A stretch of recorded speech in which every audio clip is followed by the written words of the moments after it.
You are Locked On Golden Gophers Postcast, part of Locked On Minnesota on the Locked On Podcast Network. Your team every day. Gophers take the axe back after dominating Wisconsin today. In Wisconsin, final score 24-7. Back in the lab, back at it. Another Gophers Postcast episode on the Locked On Sports Minnesota Network. Your team every day. Luke Inman at Luke_Spinman. We got Gophers Hall of Famer Ron Johnson, host of the Ron Johnson Show each and every Tuesday. Give him a follow on X at 3Ron Johnson. Kane Robb, host of Locked On Gophers. Give him a follow on X at Gophers Kane Robb. So much to get into, fellas.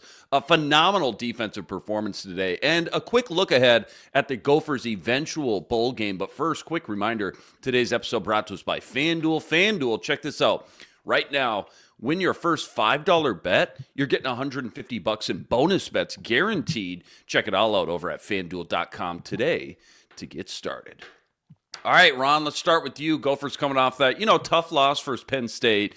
But this is what it's all about, right? The border battle, you got bragging rights on the line versus your arch nemesis for another year. Gophers came out, they just punched them in the face. In all three phases, it really felt like. Brosmer was phenomenal, Darius Taylor was great, and the defense today was absolutely lights out. Let's just start with your biggest takeaways, kind of your A topics after this one. Well, as I stated before, he's the man of his word. No, so here's the thing about this game, man. I said this on the pregame show. Wisconsin was going to try to be explosive if they could. They tried. It did not work. You saw the defense was all over them. Ethan Robinson, Justin Wiley both had a great game. If not for Joey Gerlach, and I know we haven't said that name at all this season. Yeah. If not for Joey Gerlach, the Badgers would not have scored a point. They would have been shut out. They would have been embarrassed. They're already embarrassed anyway because they give up the axe. But the fact that we've talked about this time and time again, the broadcast brought it up. PJ Fleck could have been 9-2 heading into this game and finishing the season 10-2 with a chance to finish the season 11-2 after a bowl game. Maybe more than that because they would have been in the top 12 if they were 9-2 at this point, beating a Wisconsin team to be 10-2 in the Big Ten. Mm-hmm. And it just sucks because they're going to look back on this season, Max Brosmer's one season, and they're gonna maybe 5 years from now be like, man, that was the chance. That was the season to get into the college football playoff. I hope it happens. I hope they get a chance now that there are 12 spots. But if there was any year to do it, this was the year, and that's kind of the top of the mind for me. Other than that, though, like shout out to the seniors, guys like Daniel Jackson. I remember my senior year beating Wisconsin to walk away with the axe. So for Daniel Jackson to do what he's done. To become one of the top 4 Gophers receivers in the history of the program with receptions, to be considered one of the top 5 receivers in the history of the program overall. It's a big mark when you look at what he's done, and so I'm just happy for him. Excited for PJ Fleck to get this win, because if this was a loss 6-6, people would have been acting crazy. Now this gives us a comfortable off kind of bye week before the bowl game comes up. Where you don't have to sweat it, because they knew they were going to the bowl game, but losing Wisconsin and then go to the bowl game, it's kind of like a tough, what's next? What do you do? Beating Wisconsin, man. Like I hate when people say like, oh yeah, you beat Wisconsin, man, we're good with you. And then you do it. And then people say, well, but you could have been, shut up. Like he beat Wisconsin. He is now 7-5. It is what it is. But the top of my mind was shout out to those seniors, man. They played their heart out, and the defense did everything possible they had to do, except for one blink. Like that was one little mistake by Joey Gerlach. And it's funny that Brandon Powell got absolutely torpedoed after taking 2 steps on the white. And Gerlach's was even closer. It was like 1 step and then a hit, and they the flag. They didn't even throw the flag. It was almost like, well, let's talk about it. What do you think? Well, the crowd erupted, and then the Badgers coaches are screaming at them and all the stuff. The players are coming around, and the ref's like, all right, man, I guess I got to throw this flag. And so even that, like they're down 21-0. They got the refs didn't feel like they need to throw it, but they threw it anyway.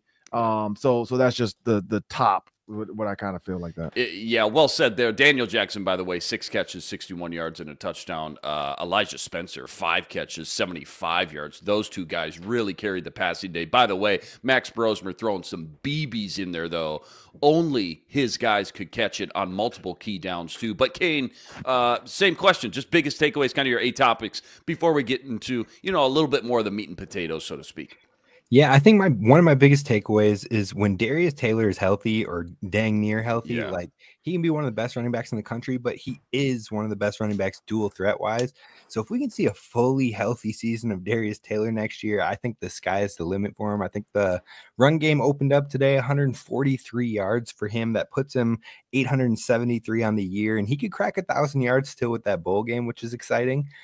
Max still looks efficient. He looks like he's making the right decisions. There are a couple passes here or there that maybe you want a little more catchable, but at the same time, like he just takes care of the football. And then the defense, man, the defense just shows time and time again. A lot of people have been like, in the beginning of the year, they were like, this Gophers defense, they haven't played anybody, or, oh, it's been easy going. And then all of a sudden they play USC, they play a Michigan, they play a Penn State, and they've held their own in all of those games. They are a top 15, top 10 type defense. So respect to them on that one.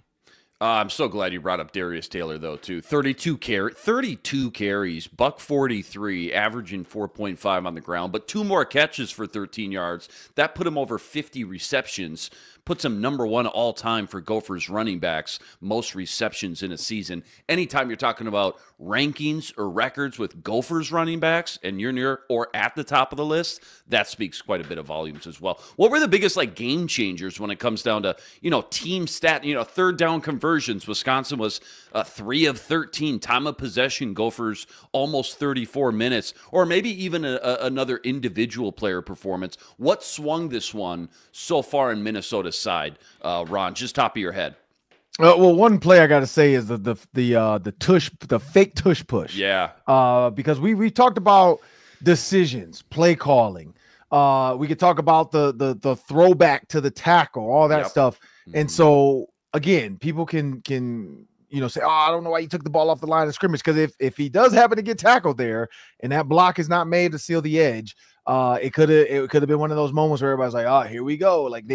But Marcus Majors, 1, read it great, 2, great call. Wisconsin kind of sold out. At no point did the Gophers feel like, I love the fact that they went out there knowing what they were going to do. So the broadcast kind of said, well, maybe Max Brosmer had an option. I don't think he ever had an option. I think that was just a play call, because it's too hard to run a tush push, but then also say, if I see something, I'm going to hand it off. There's no way, because the whole tush push is they're all going to push your butt and push you forward. Nobody looked like it. Even for what's his name, Quinn Carroll, to pull and get out there as quick as he did, that was the call. But they went into it with the call saying right away, hey, look, let's just make it look like a tush push. Hurry up, get out there. Wisconsin had no idea what was coming, and that's what was so great. And I mean, honestly, we haven't even seen the fake tush push in the NFL. So I think the Gophers are the first team to do a fake tush push. So with my trusty cigar lighter, gotta give them a little blowtorch. That was a fire play, fire emojis across it. If everybody wants to spam the chat with fire emojis, that was a hell of a call. Aside from that, when I look at Daniel Jackson's catch, the over the shoulder one, I had one like that against Wisconsin. I was gonna tweet it later today, but it's crazy how hard that is to make, and people don't understand how hard it is when you can't see the ball, you can't see the direction in which it's actually coming down, but you time it up. And then the throw, Max Brosmer put it in the basket. That is the definition of putting a throw in the basket. So that's my 3 kind of takeaways from those 3 players right there. Yeah, great breakdown again. Sitting down and watching Max Brosmer today, I thought this was his most accurate day from the pocket. And yeah, he always makes plays outside of the pocket as well, but just as a pure pocket quarterback, when he hit that back step and fired some balls, they were only catchable by his targets. And I just thought, I was just so impressed by how accurate and just how in rhythm he was all day long. Kane, you mentioned the defense. A couple more minutes on this defense, because they've been solid, to your point, all year. But the last 2 weeks, this week versus Penn State, they really ramped up. 1.5 yards per rush for Wisconsin. No running lanes, winning in the trenches all day long. I guess who or what, player individually maybe really stuck out as kind of like the heartbeat or catalyst, if you will, for this defensive performance today? Because again, it was unbelievable from start to finish. To be honest, I'm going to give it to the whole box, or at least to the D-line and the pressure that they created.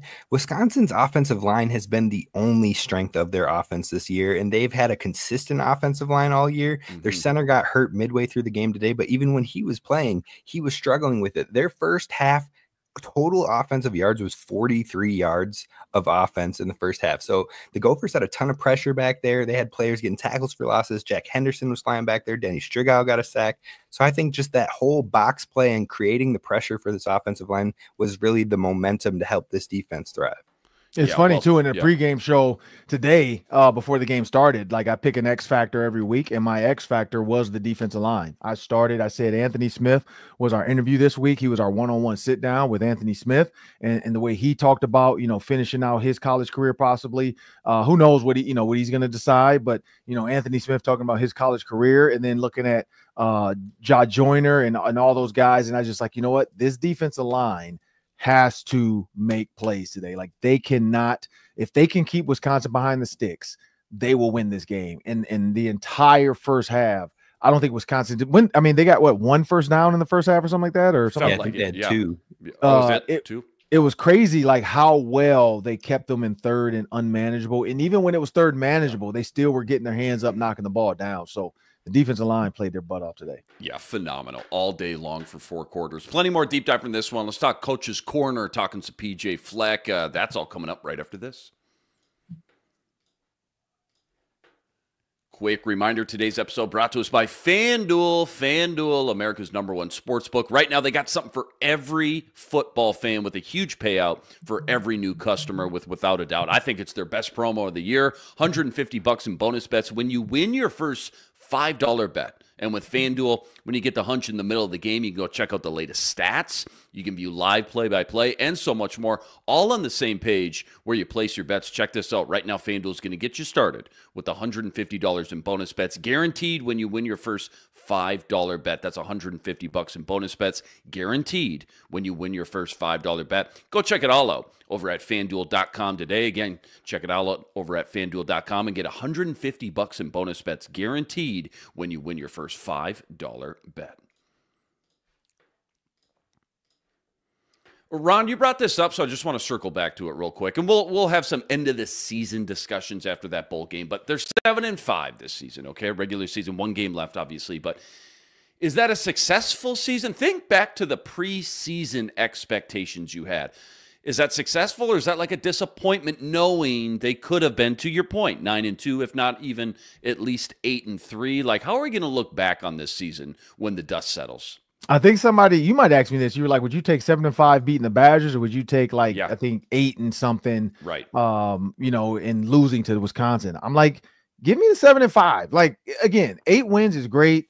But you get, let's say you get Rutgers, you get North Carolina, but you lose to Iowa, Wisconsin. Mm-hmm. I don't think it feels the same. Like, I really don't. Like, if you traded, give me 2 wins and you take 1 away, you take my Badger win away in the Axe, and you're going to give me North Carolina and Rutgers, I think every fan would pick this Axe game. 7-5 with an Axe versus, beating North Carolina and, Rutgers. Yeah, like it sucks to lose those teams, knowing you should beat those teams.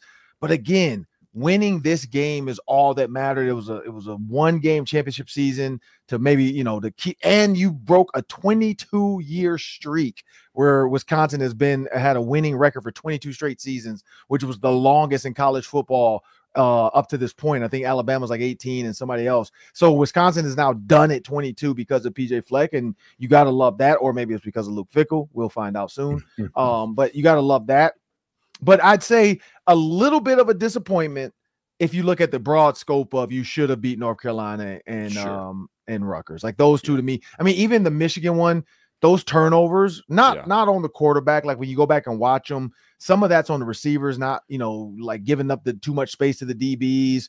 Like that fade route, when I watched it back, that's the receiver's fault. Like he got widened all the way to the sideline, and number 20 for Michigan just turned his head quick. He was like, oh, here's the ball. If the receiver stays to the numbers, the ball falls over his shoulder, like we saw Daniel Jackson and Elijah Spencer have chances today to catch the ball. So that's the Michigan issues there. The fumble, nothing you can do about that. Just hold on to the ball. The fumble, against Rutgers, like, the bad plays against Rutgers. When you look at, the punt, fake punt against Penn State, you can take all that and say, yeah, this Gophers team could have easily been a 2-loss, if not maybe a 1-loss team. When you think about how they lost some of those games. I mean, even Iowa being up 14-10 at halftime. So a little bit of a disappointment knowing how good they are, and they didn't do it every time. Let me take that one step further because I think you're so right. In college football, unlike any other sport, some of these games, you're right, Ron, are weighed a little bit more, even though they count the same in the standings. But you played in these games. You were on both sides of, the final outcome. It's one of the biggest rivalries with some of the richest history, if you will, in college football. This thing goes back to 1890, and even after 130 years, the all-time record is tied 63, 63, and 8. So what are the emotions, I guess, leading up to these kind of games? Are things extra amped up at practice all week? Because I know it's not, to your point, it's not just another game. So how intense is this thing? How special and important is these games to the program, the school, the community, all that stuff? And do you have one maybe special memory or game that always sticks out when you think Gophers, Wisconsin? So the thing is, early on, my freshman, sophomore year, we didn't play Wisconsin last. We played Iowa last. And my junior year, I think, too. We didn't play Wisconsin last until my senior year, and then they start flipping that a little bit and giving them, every once in a while, Wisconsin be last, and it'd be Iowa last. It just depends on how the schedule would fall. So leading up to Wisconsin, regardless, or even Iowa, no, you don't want your emotions. Like, honestly, we hated them so much, we didn't even think about them. Like, you didn't want your emotions to get to you. Like, when I played, Ron Dayne was the guy. So for our defense, it was like, look, he's the best running back in college football. He's a Heisman, trophy candidate at the time. He ended up winning, I think.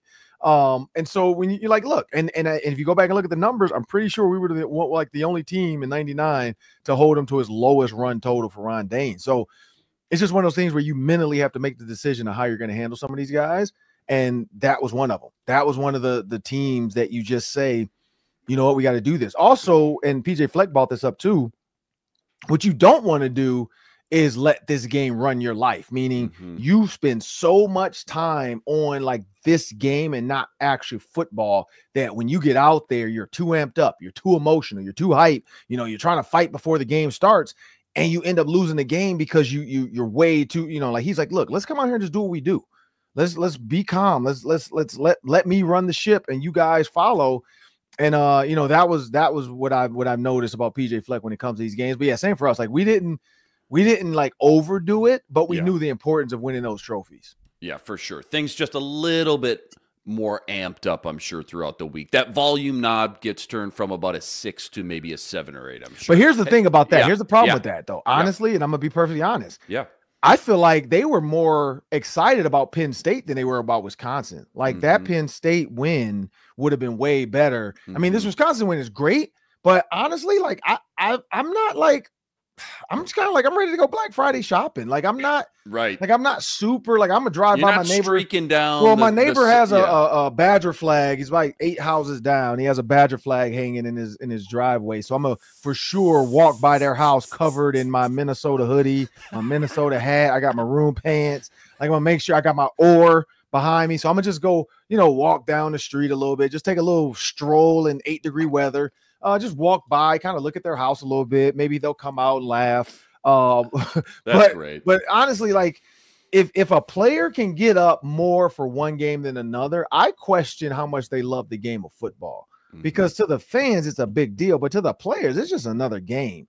And you have to treat every game like another game. Besides like the college football national championship.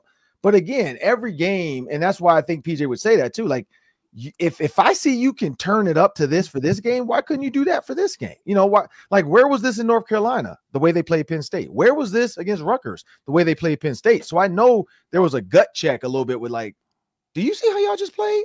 Imagine if you did that week 1. Imagine if you did that the week before against Rutgers. Imagine if you came out the gate against Michigan or finished the second half against Iowa the way you guys played today and the way the defense played. Like it's just, you always have to do that. And any coach will say that. As a coach, that's my job to make sure my guys are ready to go. Yeah, well said there. Hey, Kane, how encouraged are you, or how encouraged should fans be, I guess, about this team in 2025 and beyond? Like, what can they hang their hat on, I guess, after this season and say, hey, we got a good core and nucleus around blank, or a good foundation laid in what aspect of their game? I mean, obviously, I'm just excited to see guys like Darius Taylor and Coy Parrish again with another year under their belt. So there is some fun, young talent here, I feel like, when you think about the Gophers' future.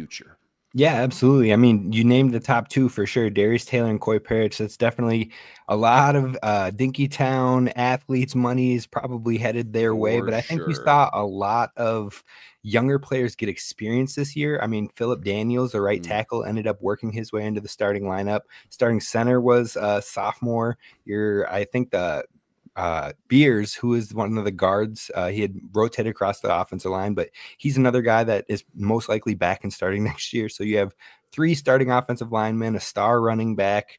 You got both of your young safeties who made it as semifinalists for the Freshman of the Year award. So there's a lot of bright spots in the nucleus of this team, but there's also a lot of senior leaders leaving, depending on what Cody Lindenberg does, depending on what Ja Joyner does.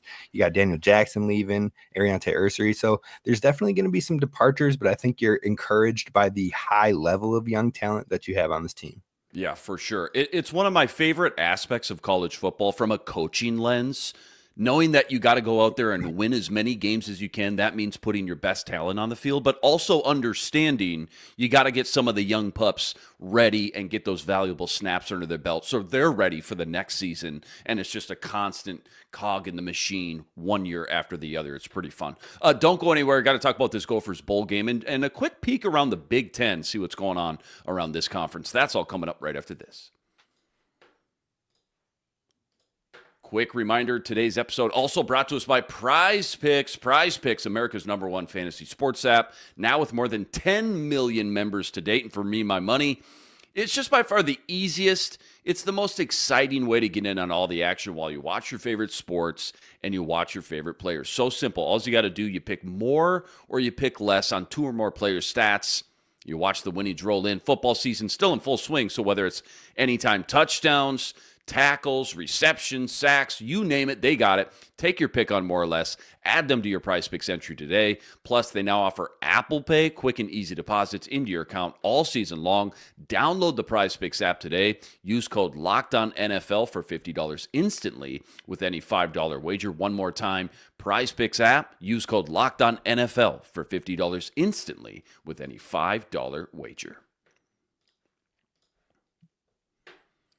Okay, Ron, 1 game left. Gophers bowl game. PJ's been phenomenal, at least with the Gophers especially. His track record, 5 bowl wins already under his belt. Obviously, we don't know who or where yet. Sounds like next weekend we should find out how all that unfolds. But how important is this for, the Gophers, but really any team, I guess, just to end the season on a high note? And maybe really, does it matter as much with so many players choosing to opt out of these bowl games? Kind of curious your take as a former player on so many players opting out nowadays. What do you think? So the opt-out, I think I brought this up with PJ Fleck about culture. And I asked him that. I said, when you look at, for instance, not Deion Johnson, that's the dad, Will Johnson out of Michigan, he's opted out the rest of the season and they have to play Ohio State. I could not imagine my last year before going to the league opting out of playing against Wisconsin or Iowa. And so, I know for Will Johnson, getting, banged up a little bit early on, maybe just coming back off injury. So, I think opt out is a horrible word or term. He maybe should have said, I just want to make sure I'm 100% healthy heading into the draft, because he's not doing the bowl game, and I don't even know. I haven't even honestly have paid to see if Michigan's even bowl eligible. But he's out. They are. Yeah. Because he opted out the rest of the season. So it's just you know what? I'm getting ready for the NFL. I'm gonna be a top 5 pick most likely. I had a chance. I don't think he does anymore, but maybe, who knows? He had a chance to be the Thorpe Award winner. And so with all that said, it's culture. And that culture, clearly, you look at the NIL dollars are thrown out to the quarterback they just flipped from LSU, another Detroit guy. And so for PJ, I'm like, hey, well, what is it about your culture that, guys like Anthony Smith, guys like Max Brosmer, Daniel Jackson, even, guys that maybe Darius Taylor, guys that are banged up that could have been I'm gonna sit this one out, man. We're 6-5. I don't really know if this is worth it. And he's like, you know what? It's always been a we over me mentality. He's like, the guys all love playing for each other.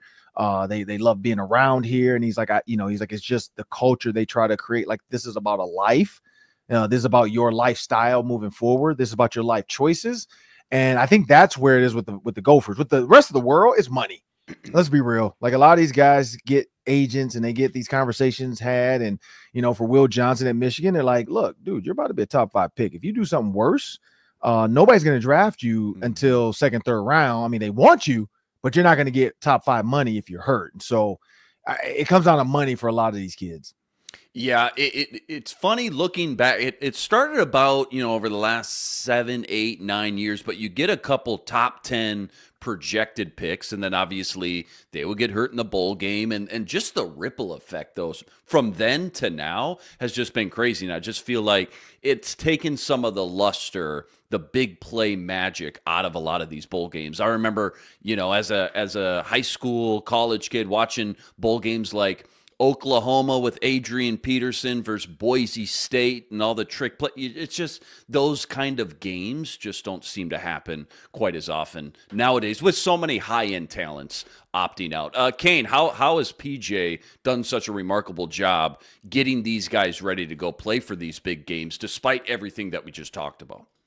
Yeah, I mean, I think that it's just having that next man up mentality throughout the year too, and getting young guys ready. I feel like we've seen a lot of players in the past few bowl games with PJ Fleck where maybe they didn't get a ton of snaps. I remember Ja Joyner's first time getting into the bowl game. He got a sack and everybody's like, he could be the future at the edge position. I mean, we saw Tyler Nubin win a bowl game award. We saw Coleman Bryson win a bowl game award. Darius Taylor last year had over 200 yards in his. So even when we do have those NFL draft picks that maybe travel with the team and stay a part of the culture, like Brevin Spanford, John Michael Schmitz, Tyler Nubin, they all went with the team to the bowl games, but they didn't play. But there were a lot of young guys in the wings ready, and those guys were right there coaching them up the second they got off the field. So I think a lot of that has something to do with it as well. Yeah, for sure. Big Ten championship, Oregon versus who? Ohio State, probably the odds-on favorite on paper. Penn State. Who do you want to see, and who do you think will be in that Big Ten championship match? Ron, start with you. Sorry, which one? Sorry. Well, it's Oregon right now in the Big Ten championship. And then it's Ohio State probably, but it could be Penn State. Yeah. I think there's, is there one? Ohio State has to beat Michigan and they're in. So, and I don't think Michigan has a chance. Like Michigan is not, like, again, they don't even have Will Johnson, which, you got Jeremiah Smith, who's one of the best receivers in the country as a freshman. And so I think Ohio State, when you think about how petty a lot of these games have come down to, the Connor Stallions issues that, Michigan flaunted in Ohio State's face and all the other stuff they did, Ohio State is looking for payback. So I think this is going to be one of the most petty beatdowns we've seen in a while. I grew up on this rivalry, so I think it's tomorrow, if I'm not mistaken, because it feels like today is Saturday, but it's not. Right. And so, like, I grew up watching Michigan, Ohio State, because I'm from Detroit, so that was just something we sat back. I remember Charles Woodson and David Boston getting into it, and Des Howard. Boston, what a name. Oh yeah, drop. David Boston, Charles Woodson getting into a fight. C. Wood hitting the Heisman after returning a punt. It's not gonna be that type of game. It's going to be an absolute shellacking by Ohio State. It might start off pretty competitive because Michigan's just a tough team. And then eventually Ohio State's going to kick into the gear they kick into in most of these games in the second half, because also they want to show they deserve to be in the top, for this committee to vote on for this top 12 deal, and the top 4 get buys. And so I know that's important too for some teams to rest up and get a bye. When it comes down to Oregon, again, Washington is not the Washington they were before. DeBoer has gone to Alabama. So it's going to be Oregon, Ohio State. I mean, unless a miracle happens, it's going to be Oregon, Ohio State. I know Penn State's going to have to win, and then they're going to sit back and wait. But Michigan, I don't see Michigan putting up a fight, and I don't see Washington putting up a fight. No, I think you're right, and that's definitely the odds-on favor. Who you got in that game? Oregon versus Ohio State. I'm sure Oregon will be favored by, I don't know, at least 1 point probably. No, it'll probably be a flip. Really? They I think they lost by 1. Yep. So Ohio State lost by 1. So it's going to be a 1 point thing. Like, they're going to make it where the odds bettors, you got to pick who you want, and you're getting the best odds. Like, it's going to be like, if Ohio State, I guess it's Ohio State will get 1 point, maybe a point and a half or 2. Okay. I don't see it being 3.5 unless something drastically happens Saturday where somebody gets hurt, somebody's quarterback is out, somebody gets suspended for like grades, because we know those grades are starting to get turned in now. Other than that, it's going to be Oregon with a 1 point favorite. And I got, honestly, I think Ohio State might be at a bounce back, because that 1 point loss, I think they learned a lot from it. And I just don't know if Oregon always at the end of the year falters. And I think that's going to be the Big Ten championship will be the falter game for them. Last one, real quick. What do you guys like and what do you guys not like about this new Big Ten, the new playoff format, the whole thing? I'm looking at the standings. It's still funny seeing 18 teams in the Big Ten, and obviously it's still somewhat new in the grand scheme. But, Kane, what do you like, what do you dislike about both this Big Ten, this new Big Ten that we got to get used to, but then the playoff format as well? Yeah, I think the thing I don't like is there's a lot of games that don't feel Big Ten. They don't feel like the tradition that we've kind of come to know over the years of college football. But on the flip side of that, I think there's a ton of parity in this conference right now. You've got a ton of teams sitting at that 6-6, 7-5 area. And I was told heading into the season that the Big Ten West was trash and that they were going to suck. And after they got exposed for not being in the West anymore, all these teams were going to be at the bottom of the conference, and they kind of stepped up and showed everybody else across the nation, no, that's how they get down. They play defense, they run the ball, and that's how they win. And it carried over to the new Big Ten. So I like the parity. I like to see those teams still thriving and showing defense matters. So kind of a little bit of both. Yeah, USC 4-5 right now. UCLA 3-6. Obviously, they weren't supposed to be that good. Washington, to Ron's point, 4-4. What do you think, Ron? Favorite thing, least favorite thing, playoff format, new Big Ten format as well. It's just weird seeing Big Ten matchups now with like we're getting information in the Big Ten about USC versus Notre Dame. And I'm like, that was never a thing we had to watch, but USC is a part of the Big Ten now. So this Notre Dame game, which, I mean, I don't know. I don't see why Notre Dame doesn't just make the jump. If I were Notre Dame, I'd have a better chance of making it to the national championship game and better competition every week. That's going to help me. And so I could see maybe, and not having to go up against the SEC as much to like plan this ridiculous schedule. Like just go in the Big Ten, win out like Oregon or win out like Ohio State, and you'll be in the top 4.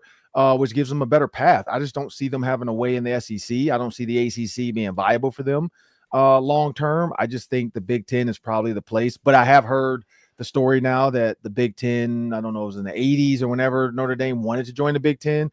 And this is the commissioner who was a long time ago. Who even knows who it was? I'd have to Google that.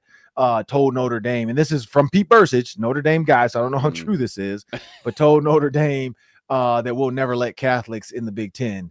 In a private school. And so I'm like, I don't know if that's true, Pete, but I'm like, maybe there was something to that. Like, or maybe that's just a Notre Dame lie they've been telling the players for years to make them hate the Big Ten, and why they take it so personal when they play Michigan, Michigan State, and so on and so forth. And now USC, who's in the Big Ten. So, but yeah, that's the weird thing for me is some of these, like, the Oregon State, Washington, that's like a Big Ten matchup of the week, like all that kind of stuff. It's just weird. It's weird, but you know what?